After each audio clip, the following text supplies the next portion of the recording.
Imported हुकूमत के खिलाफ कायदीन भी आए हैं, काफ़ी तादाद से लोग आए हैं जो कि एहतजाज और त्यौहार हैं हुकूमत के खिलाफ। लिबर्टी मार्केट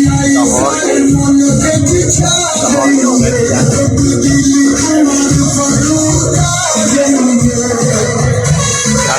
हुकूमत ने आज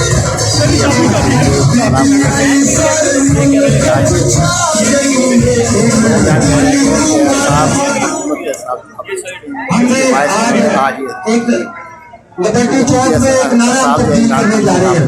लिबर्टी चौक में एक नारा तब्दील करने जा रहे हैं। हम हमेशा कहते हैं कौन बचाएगा पाकिस्तान, इमरान खान। लेकिन कुछ लोगों का ख्याल है कि कौन बचाएगा पाकिस्तान, इंशाल्लाह इमरान खान। मंजूर है? ठीक है। कौन बचाएगा पाकिस्तान?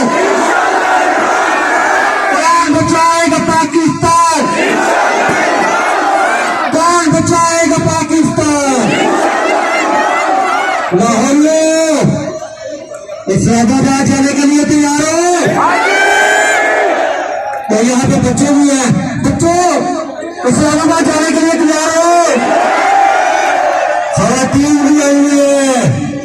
खवातीन, मेरी बहनों, इस्लामाबाद जाने के लिए तैयार हो? और यहाँ पे मुझे चेयर पे भी खवातीन नजर आ रही है और जेंट्स नजर आ रही है।